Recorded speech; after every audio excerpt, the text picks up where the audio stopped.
Welcome to the Referrals Podcast, the show designed to help everyone from the solopreneur to the Fortune 500 company win the referral game. If you want to build a company with an army of ambassadors and raving fans who speak highly of you and refer you willingly, you are in the right place. And now, here is your host, Michael J. Maher. Hey everybody, this is Michael J. Maher with another excellent episode of the Referrals Podcast. Over 150,000 downloads. What the heck are you people doing downloading this so often? Holy cow, we are trending in the United States, Canada, places you would probably assume, United Kingdom. We're trending in those, but I have to tell you, we're trending in Singapore. Like the highlight of my life so far, other than my son, is the fact that we are trending in Singapore. I have to tell you, I love that. Welcome to Referrals Podcast. We're going to talk about one of my favorite subjects today, something called influencer marketing. And I will tell you that we are going to change the way that you look at influencer marketing forever. You are probably going to change the way that you look about how you go about getting referrals and getting business by the end of this podcast today. Before I get into today's guest, I've got to give a huge shout out. We've got an iTunes review that says, Michael is the man. And you know what? We're just going to leave it at that. I'm just kidding. Here's the rest of the story. He has a lot of great advice and he's motivating. Regardless of what you do for a living, there is something for you on the Referrals Podcast and it will help. It's a really fun, I've never been accused of being fun before, and helpful podcast to listen to it. I listen to it every week. How about that? I love that. Shout out to you. Thank you for saying that so much. Also, I want everybody to know that we have a great download from today's episode that you can get at referralspodcast.com. That's referralspodcast.com. One side note before we get to our special guest today, I want you to know you've got to sign up for Referral Mastery Summit. It's at referralmasterysummit.com. It is a virtual summit. It's going to be the online event to go to in 2020. We have people who are setting records for their business, for referrals, who are going to speak to you and show you exactly how they're doing it. And I have to tell you, many of them are doing it spending very little money or no money, and they're setting records. April, they set a record. May, they set a record. June, they set a record. July, they set a record. August, they're setting records. September, they're setting records. So the bottom line is we want you to set records for yourself as well in the crazy environment that we're living in today. Referralmasterysummit.com. Check it out. Now, many of you know that we were in the industrial age back in the 1800s going into the early 1900s. And then over the years till about 1970, 1980, 1990, it really ramped up and we went into the information age. And then there is where are we going from the information age? Right now, we are suffering from information overload. Well, the next generation is the influential age. It is the age of influence as we are upon it. And we have the author of The Age of Influence with us today. Today's guest is Neal Schaffer. He is a leading authority on helping businesses through their digital transformation of sales and marketing, through consulting, training, and helping enterprises, large and small, develop and execute on social media marketing strategy, influencer marketing, and social selling initiatives. He is the president of the social media agency, PDCA Social. Neal also teaches digital media to executives at Rutgers University in New Jersey, the Irish Management Institute in Ireland, and the University of Jyväskylä, which is in Finland, and they are the fighting roadrunners. He is a fighting roadrunner, people. And I will tell you that their motto is "the truth is," I'm gonna have to look that up again. The truth is forever, I think. No, the truth is a friend. That is their motto at the University of Jyväskylä. And today, the truth will be your friend as we bring on Neal Schaffer. Fluent in Japanese and Mandarin Chinese, Neal is a popular social media speaker and has been invited to speak about digital media on 4 continents in a dozen different countries. He is also the author of 3 books on social media, And in March of 2020, this year, he published his 4th book, The Age of Influence, with the subtitle, The Power of Influencers to Elevate Your Brand. Came out by HarperCollins. Neal resides in Irvine, California, but also frequently travels to Japan.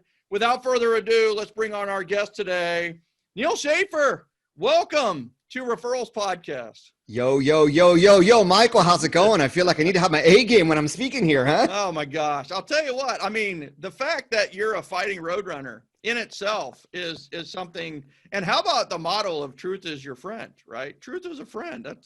I love looking at truth as the friend. So I have to jump right in, right? Because this is one of my favorite subjects. And honestly, this is how we've promoted a lot of our events. And this is a way that we have grown our brand and grown our business is through influencers. But for those that are maybe newer, you'll notice I'm jumping right in. It's like, hey, Neal, tell me your life story, right? And it's like, I can't wait to get bits of your life story through this, but we tend to go like right to the jugular, right? Right to the juice.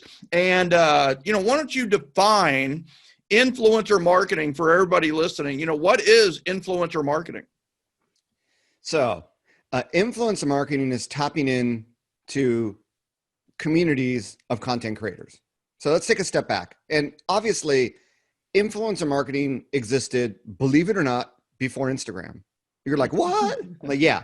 I mean, so there's like the mass media and the blogosphere and all these people talking about influencers as being just, Kardashian types. But you got to remember, there's more than one social network, right? And there's more than one way to create content. So there's audio, which is podcasting. Remember mommy bloggers? We used to talk about them back in the day. Well, that's blogger outreach. That's blog, right?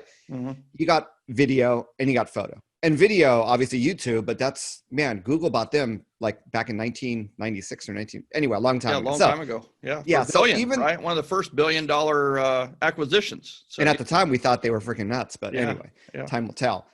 So that's what it is. It's people, and you're like, well, Neal, I create content. Fact of the matter is very few people actually create content on a consistent basis, right? Mm-hmm. It's like the top 1% or maybe the top 5%, definitely not the top 10%. So when you look at it that way, people are drawn to people that show up consistently and that create good content consistently, whether it's a podcast, whether it's a blog they find in Google search, whether it's, someone on Instagram or a great YouTube channel. And in the old days, when I was in high school, Tom Cruise was the big thing. Yeah. Top Gun came out. Good friend of mine, all of a sudden overnight, he's wearing a black leather jacket riding a motorcycle, right? That's right. But so those are the people that influenced us growing up. But, the people that influence younger generations today are not those traditional Hollywood types. They're people, especially the younger your kids are, you've never even heard of these people, right? Whether they're on TikTok or YouTube or Instagram, what have you. So influence has become democratized because the way like we consume information and what have you has all become democratized over time. So where I start, I'll let you get going, Mike, in a second, because we're going to unpeel the onion one layer at a time. Yeah. But the first layer is, okay, as a business, right? And referrals absolutely fit into this model. And I'm going to get to that when I get a little bit further on in my gospel here. But you begin, okay, it's freaking 2020. There's a coronavirus pandemic. We have to be digital first at everything we do, right? Mm-hmm. Yeah.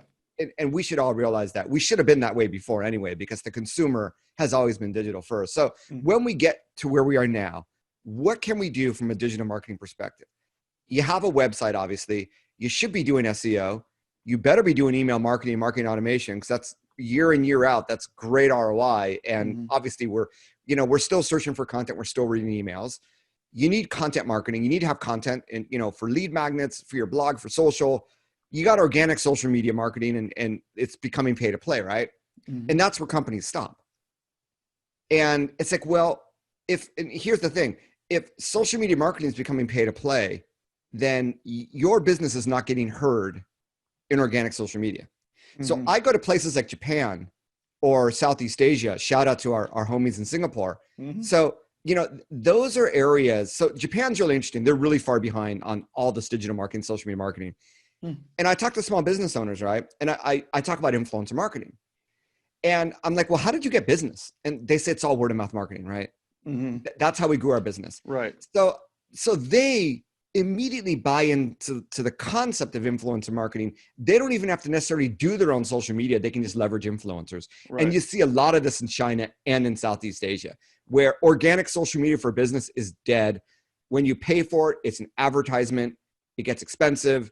To some, it sort of cheapens the brand. But if we want to incite word of mouth about our brand, we need to get people talking about us. That is the heart of my definition of influencer marketing. And therefore, it's any social network, any content medium. And here's the thing, Michael, getting to where referrals work in. Yeah. So I've been doing this. I started my consultancy in 2010, right? And everybody is chasing like the 1 million follower on Instagram or, the elite blogger, what have you. Right? Or whatever, maybe. Yeah. And those people, the more influence one has, the more expensive they are, and the more it turns into a one-night trick, for lack of a better analogy, right? It has no long-lasting business value. So what's happened in the influencer marketing industry is that they've started to say, you know what? An influencer doesn't have to have 1 million followers. They could have 100,000 followers, or they could have 10,000 followers, which is a micro-influencer. And over the last year or two, they say, well, even with 1,000 followers, they still have influence, right? Right. And that's what they call nano-influencers. So I look around and go, okay, well, who do you know? Because business is about know, like, and trust. I don't care if it's social media or not. It's still know, like, and trust, right? Social gives you additional touches. Right. But when you look at it that way, it's like, damn, there's a lot of people out there that might have 1,000 more followers on any given social network. So I say, when you reach out to one of these quote unquote influencers who don't know you, like I said, it becomes expensive. The content will not look authentic unless they're a true professional, right? But when you reach out to people you already know that you set a minimum threshold of say 1,000 followers, right? So I tap back. I remember when Steve Jobs passed away, that Stanford University graduation speech. He's like, Neal, and he was speaking to me, right? It's like, Neal, connect the dots to your past. So I connect the dots to my business past, right? I look at, employee advocacy, employee influencer, of course, right? Of course we might have employees that might be our best content creators, right? That we should somehow engage, right? And then it's like, damn, I saw John Jant. You ever heard of John Jant? Oh yeah, he's from Kansas City, just like I am. And I actually went to his very first seminar ever called the Referral Flood. So, I saw him speak here in Orange County, California, when he came out with a book called The Referral Engine, right? Yeah, that's right. Damn, customers. Your own freaking customers that just might be a nano influencer, right? And I mean, above and beyond that, the whole referral marketing and brand advocacy, what have you, that's a whole other area that ties into this. And we can go beyond that. Who's following your brand on social? Maybe you already have influencers that are lurking. Who's actually mentioned you or tagged you? They may not be a customer or follower, but they still, may have some sort of brand affinity. So start with those people, right? And then you begin to tie together, Michael, you've been talking about referral marketing. You tie in the old school pieces to the new school social and leveraging that digital concept of influence, and you're miles ahead of the competitors, right? Because, Michael, I've been doing this for a while.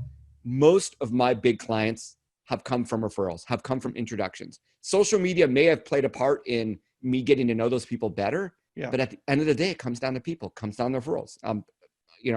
There's no bigger fan than me. Well, you're probably a bigger fan than me, but that's how influencer marketing is so important today, because if you're not leveraging other people to talk about your business, you're not going to be found in social. And if you're not found in social, then you've lost the battle. So that's how it ties into referral marketing as well. Hopefully people are connecting the dots like I talked about there. And when you start to do that, it's like, damn, how do I start, right? And we can get into that. But Michael, I'm going to stop there. That was a pretty long gospel, but I just wanted to make sure like the background is set, right? The canvas is half painted. So we got something to work on for the remainder of this podcast. Well, 100%. You only opened up like 5,000 questions for me, So it's all right. So what are the first steps we should take to activate referral influencers? And I don't know if you're going to dive deep into, you defined influencer marketing a little differently than most people do. You said it's tapping into a community of content creators. I mean, like that's a whole nother line of questioning and conversation, but how do we activate referral influencers? What do we need to do? What are the first steps that we should do?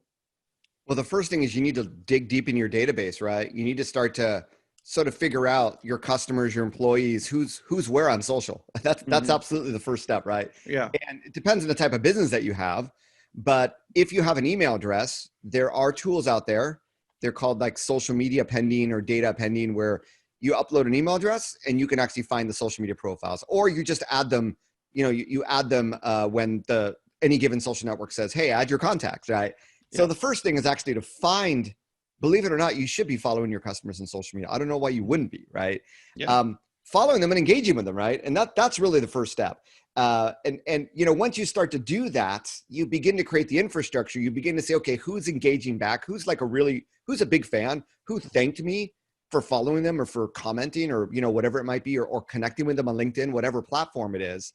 And that's really the beginning. Is you're going to have all these customers, right? Mm-hmm. And then you're going to have some of them that are more influential digitally. And then as you begin to engage, you're going to get some of them that really dig your brand, your company, and that want to engage with you more, that return the follow or return the comment.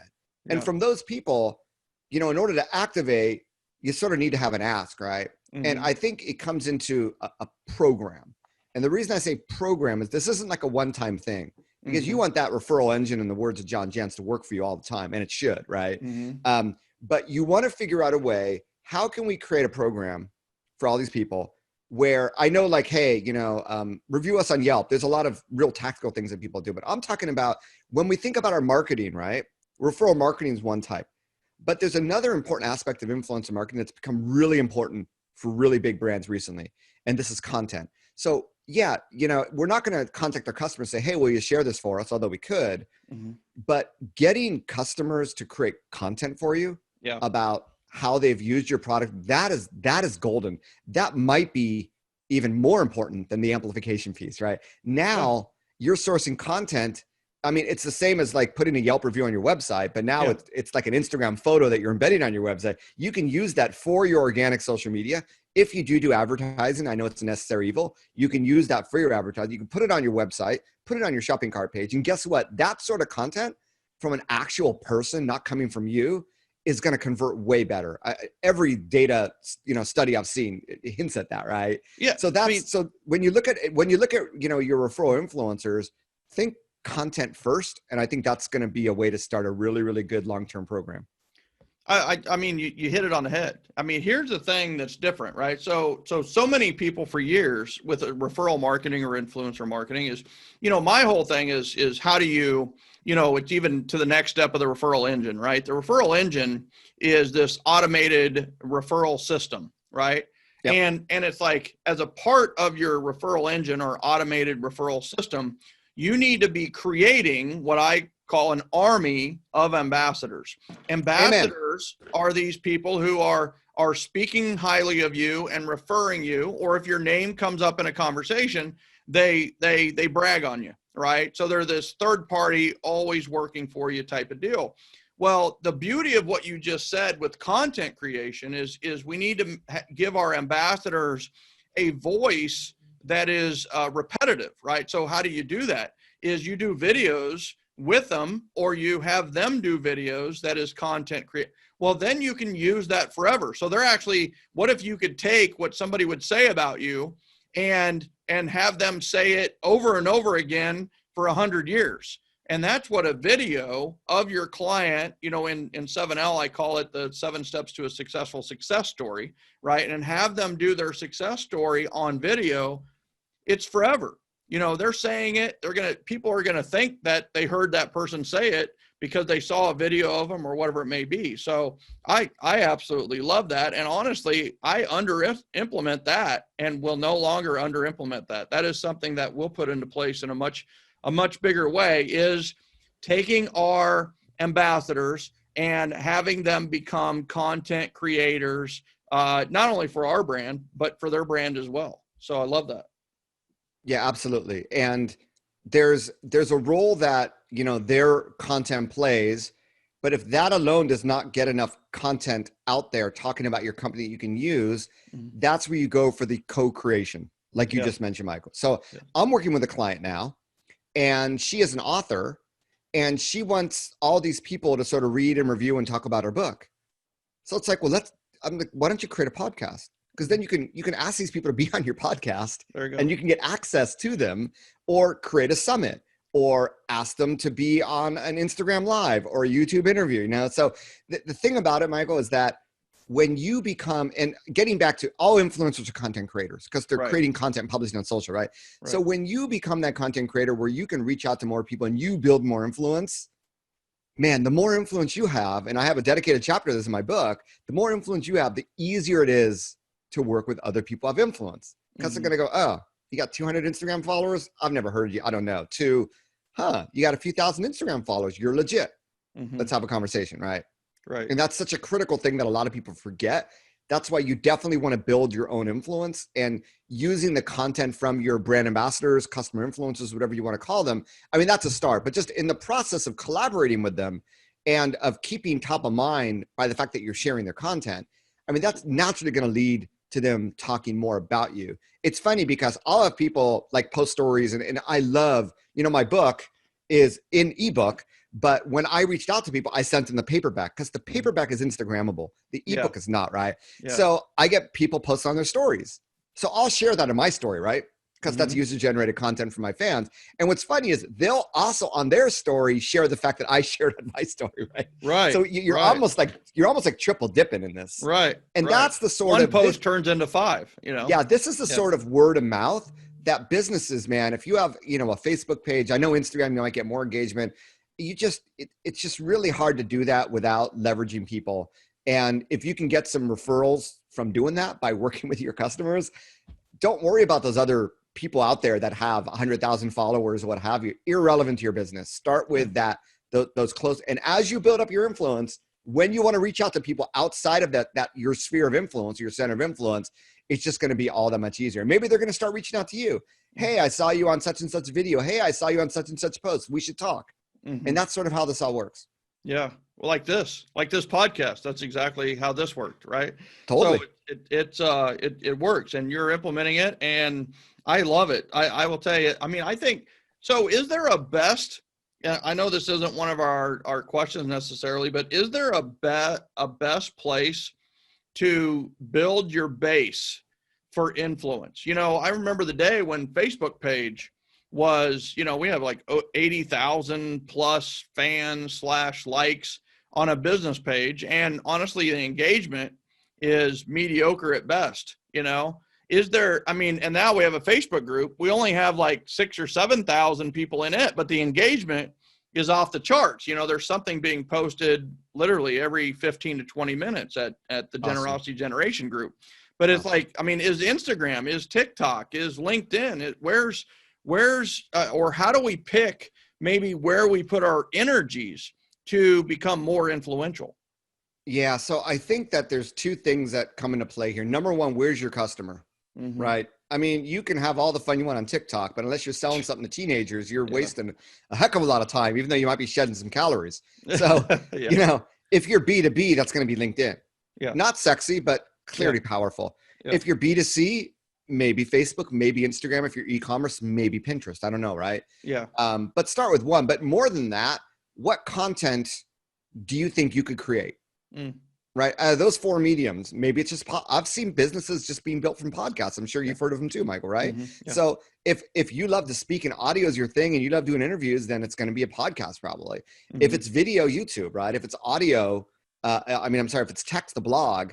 If it's photography, Instagram, but you need to find that one content medium that you feel most comfortable with and most passionate about, because this is a long-term investment, right? In whatever network you choose and whatever content medium you choose. So often the combination of that target audience and your own sort of passions, what you think you can commit to, and the overlap is usually where we find the best network. It's usually more than one, obviously. Right. I don't think you need to really focus on more than 2.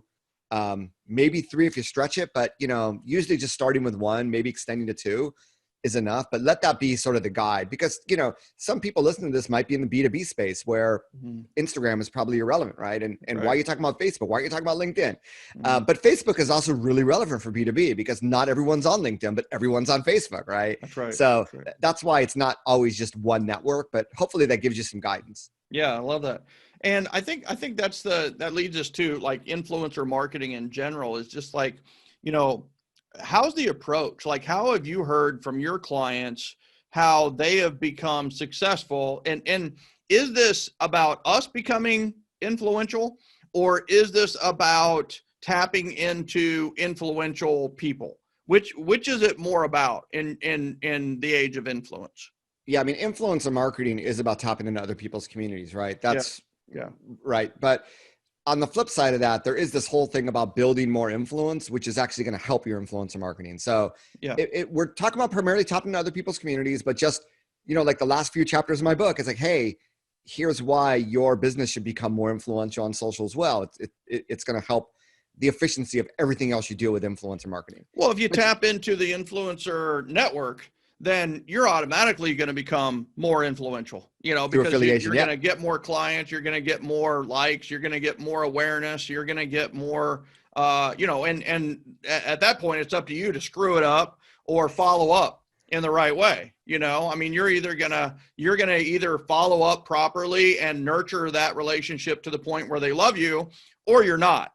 And that goes back into, what is your follow-up system? What is your referral engine, if you will? But it's like, are you ready if Oprah mentioned you, are you ready? Are you, and I think there's two sides of this is that readiness. And the other side is building that bridge to, a community of content creators. So I want to kind of talk about that, tapping into the influencer network. How do you go about doing that? What is there a best approach? And you're not necessarily talking about having Kim Kardashian talk about my book, which may or may not be believable. I know she's listening. Yeah, there you go. Right. Every week, from what I've seen, her and the entire family. And obviously they've been implementing a lot of it because their show just got re-signed for like the 15th straight year. But it's one of those where, like, so what if you had an influencer that you were looking to, like, you didn't know them, what would be your steps to hopefully building a partnership to where they would mention your product or service? So before you start with that, right? Yeah. Is you sort of want to take stock of what you have. So invariably it's going to come down to a conversation with that person. But before you have that conversation, what are the things that you can offer? Mm-hmm. When we talk at the nano-influencer level, it's not necessarily money. And in fact, it's like, hey, we'll give you a free $10 Amazon gift card if you refer a friend. Who the frick cares? Most people would ignore it. $10 don't pay for much these days. So, right. What makes people tick? And here's the thing, with like Facebook ads, even with like a Facebook ad scenario, you don't know what makes people tick until you try gazillion different variations of image and text and targeting, what have you. I mean, people are even more complex, and everybody, it comes down, this is my B2B sales background, WIAFM. Yeah. Tell me, what that means, right? And hopefully everybody listening, what's in it for me, baby? Yep. Exactly. That's the radio station everybody listens to. Exactly. Mm-hmm. And you don't know that until you have the conversation. But before you have the conversation, what are the things we can offer? So money, maybe. Hopefully, I don't think you want to lead the conversation with this, because especially if they're a customer, it sort of cheapens things. But it is possible, right? You obviously have product, right? Maybe you have exclusive product or exclusive tiers. Maybe you have exclusive discounts. Maybe you have some sort of affiliate marketing. And yes, affiliate marketing is a type of influencer marketing. Mm-hmm. Or even if it's not affiliate, hey, you can always buy it 50% off. And here's a code that you can give your community where if they buy through you, they can buy 50% off, which helps you actually track the efficiency of that influencer, which I highly recommend. So these are sort of like traditional ways of looking at it. The other one is the content piece, right? Is, hey, I love your photos. Can we send you some of our product? Would you consider doing photos? Mm-hmm. So if you're outsourcing creative content to agencies, I'd almost say stop and consider shifting that all to actual content creators who actually have built a community based on their content. They're performers, right? They have a track record. Their batting average is, it's like Mookie Betts is up to 300 finally. So we're celebrating here in LA, but yeah, I mean, that's what 3 home runs the other day. Exactly. Yeah. That's what we're talking about. So when you look at it that way, right, you begin to think, okay, these are the things we'd like to ask for. Or, hey, we're going to have a summit. We'd love to invite you. We're going to have our first annual customer summit, and we want you to be the keynote speaker, whatever it is, right? Mm-hmm. But when you begin the conversation, I recommend the book, and I even have like sample text, to have it open-ended, because you don't know WIFM. You don't know what they're listening to. Right. But it's like, hey, we know you're a customer, or if they're not a customer, hey, we see that you're following us. Or if they're not, hey, we love your content. Hopefully you've already started following them and engaging with their content. Hello. Hopefully that's what's happening here. So you already are building a rapport online before you reach out and slide in the DM. And you just reached out saying, hey, we're building a new program, call it an influencer program, call it a brand ambassador program, take your pick. It doesn't really matter, but we're building a program to celebrate, our special community of influencers and customers, employees. And we think you'd make a great candidate. We're still in the early stages of forming, but we'd like to understand, would you be potentially interested in being a part of it? And can we have like a real quick phone call just to discuss, so we can better understand what your needs might be? Or the simple way to say that is, would you be open for a potential collaboration, right? Yeah. To put it simply.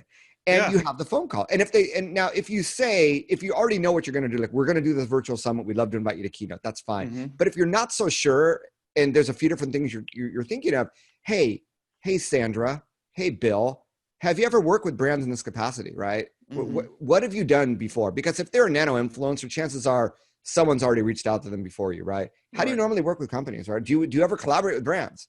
And if so, what have you done? What do you like to do? And from there, I think you're going to now mesh that with your sort of list of assets of things you can provide, the give, and then you talk about the take of how they might be able to help you. And I think that's why it's less of a marketing and more of a PR approach. It's not a spray and pray approach. Yeah. It's an individualized outreach where you truly want to get to know that person better, because they're an influencer, man. Of course you want to get to know them better. If you send the same cut and paste to everybody, you're going to have 99% of these influencers never want to talk to you again, maybe block you, and only work with the 1%, and then you're screwed, right? And we want to avoid that. So very open-ended, conversation-based, what's in it for them, find something that works. Maybe it doesn't work right away. Hey, we'll keep in touch as our program evolves. Maybe it's like, oh my God, I'd love to work with you. What can I do? You're going to get a whole range of people. And by the way, you're going to identify maybe 100 people you want to work with. Maybe only 30 will respond. Right. And maybe only 10 you get phone calls with.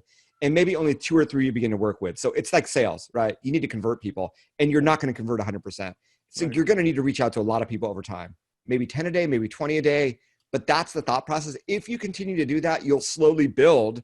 You call them an army of brand ambassadors. I call them an army of, nano-influencers, whatever you want to call them. But you will slowly build this army, which you can use. It's like, oh man, we're going to release a new product. How can we use this army? Or man, we're doing an event. How can we use this army, right?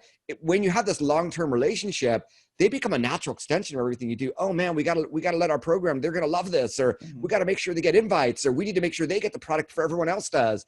So it begins this whole mindset, right? And the infrastructure begins to build around it as you understand that. I like to say social media replaces nothing, it complements everything, right? Influencer marketing, replaces nothing, it complements everything, but it could be a huge complement to everything you do from a marketing perspective. You can find all sorts of ways to tap into them. Yeah, I love that. And you've hit it on the head with isn't it funny that it's all about building relationships?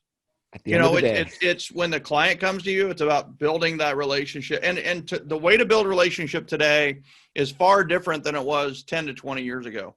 10 to 20 years ago, the salesperson could be hardcore. He could be, a super closer or whatever it may be, because even if that client was upset, they'd just go home and be upset. They'd get over it. It's fine. But in today's world, they get upset. They go to Instagram, they go to Twitter, they go to Facebook, and they complain about the brand. And now everybody has a voice, which I absolutely love. So once again, it goes back to building relationships. With the influencers, it's building the relationship. If you're in the relationship just to take from the influencer, then that's not going to be a relationship. It really is give and take. And how can you help them? In many cases, it's maybe how you can help them 2 or 3 times before they're willing to help you back, But I have to tell you, we just had Kevin Harrington on our Smart Restart Summit.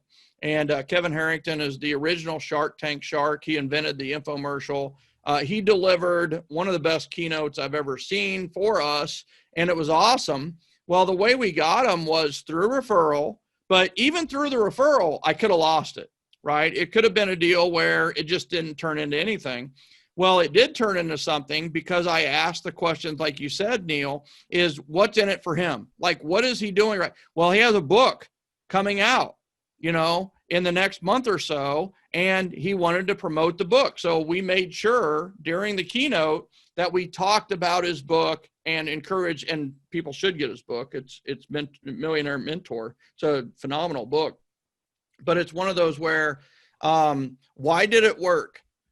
Building a relationship, finding out how I can make it the biggest win for them. And anything's a big win for us when we're dealing with influencers. The fact that we're even at the same table eating is an advantage, because influencers tend to hang out with influencers. So, it's one of those where it is going back to the relationships and building a relationship and knowing that it's not all one-sided. If you really look at it, influencers are human too, right, Neal?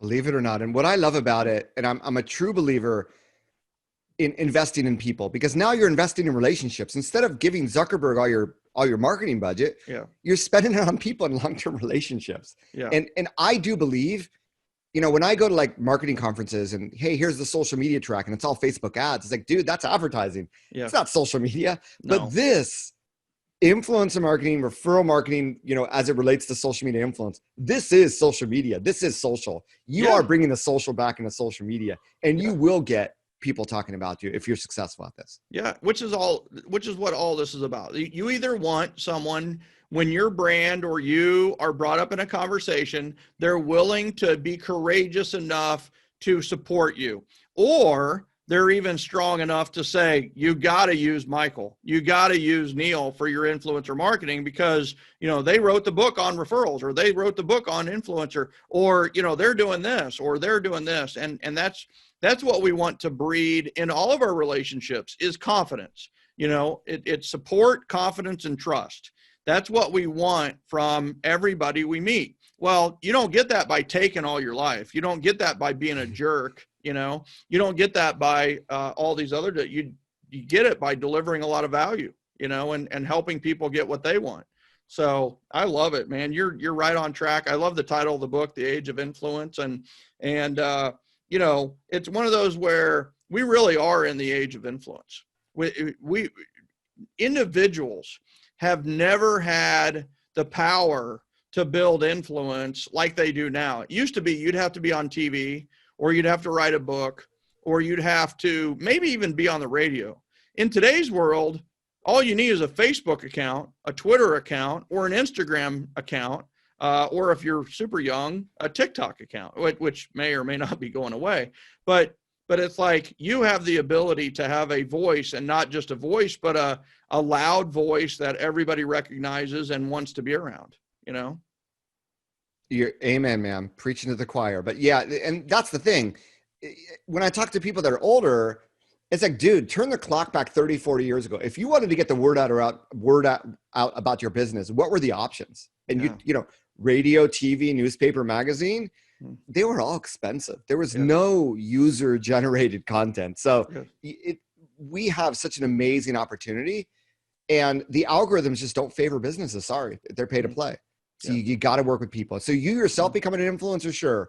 But even if you wanted to become an influencer, tapping into other influencers is going to accelerate that process. So it really does come down to those relationships, and take advantage, because you know what? Everybody can be doing the same thing. Everybody can listen to this and just like start doing it now. Yeah. And what I find, Mike, and I'm sure you'd agree, is the people that started earlier and that were consistent seem to yield more influence over time. The algorithms already favor them. So when people do searches, they show up first. So you're never too late for this. But hey, if you can get started, the earlier the better. The best time to build an influence was 10 years ago, right? The second best time is today. It's just like, planting a tree or starting a Facebook group. The best time to create a Facebook group would have been 10 years ago. The second best time, it really is right now. That's what we found with, we coached a lot of people into creating their first Facebook group. And it's like, what do I call it? Do I call it like My Tribe? Do I call it that? It's like, well, why don't you call it something that really applies to a lot of your clients? So it's been social distancing together. It's been, city's name, together during quarantine, or it's been neighbors helping neighbors in city name, well, all of their city has joined their Facebook group now. Well, they got what they wanted, and the thing about being an influencer is it's more about giving people what you want than getting what you want, and the more you give people what they want and need at the time, the more you're going to get, and you might even get things that you want they didn't even know you wanted in the first place. So, I mean, I think that's what we found. Like Jana Caudell had 0 people March 15th in a group. She had never done a Facebook group, started a Facebook group. In 60 days, she was over 5,000 people. She's over 10,000 people now. Wow. They have raised thousands. They have gotten toilet paper, and they've had donations that set the world, all in Crown Point, Illinois, right? Or Indiana, in a small area. But guess what? Now everybody knows who Jana is. They kind of knew before, but now it's like, she's really cool. She's really helpful. She's really generous. And guess what? Her business is through the roof because she helped fill a need for her local place. And, generosity, I think, has a huge part in growing this influencer marketing, Yeah, I mean, you gotta believe in karma. When you do good things, they pay back in dividends. And you may have heard that story and go, well, I could build a Facebook group. That you could, but not everybody takes the initiative, right? Not everybody has that good human spirit of giving before taking. Yeah. And those are the things. And not every personal brand is different. We all have our own different vibe. So yeah, we are in the age of influence, Neal. Anything else to add before I let you go? And I know you've got to get back to your fighting roadrunners. So this has been fantastic. Anything to add to the conversation before we sign off? Just take a step back and look at how you're spending your marketing money. Look at how you spend your time on social media and with marketing, and try to figure out a way to to build this in to what we've been talking about. Maybe if you're spending a lot of money on pay-per-click, that's usually a good area, or SEO. Yeah. It's almost like, Michael, the conversation I had with people 10 years ago. Yeah. I don't have a budget for social media. I don't see the ROI, but we don't talk about that now, right? So it's almost the same thing. And even for companies that haven't started referral marketing as well, it's sort of the same thing. You got to start somewhere. You got to take budget from somewhere, and you got to measure. But based on everything I said, there's a lot of different ways to measure, because there's so many different ways to collaborate with people. So just keep that in mind. Start, build, and just, every month, every 3 months, just look at your spend. And it's like, man, I should be spending more with other people. This is really paying off. And I think you'll get there.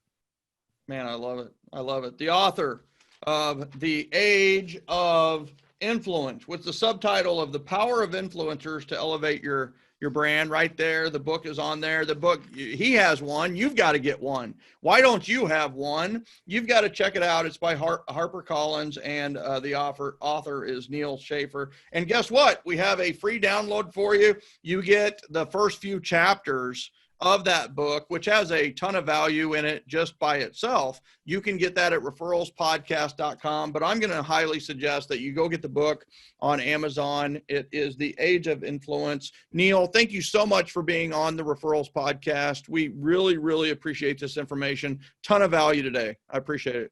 Well, thanks for having me. It's just, when I think about influencers, I think about customers, and it's just a natural conversation. So I'm hoping now at the end of this conversation that people listening and watching feel the same, and just have a totally refreshed view of all this and start to really, really make it happen. I love it. I love it. Thank you.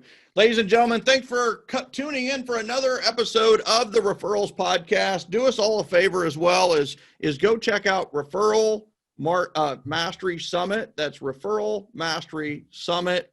That is at referralmasterysummit.com. Check it out. You are going to love it. People, go get The Age of Influence download at referralspodcast.com. Go get The Age of Influence book at Amazon ASAP. Ladies and gentlemen, we will see you next time on the Referrals podcast. Thanks for tuning in. Thanks for rating and reviewing. We appreciate you. Thanks, everybody.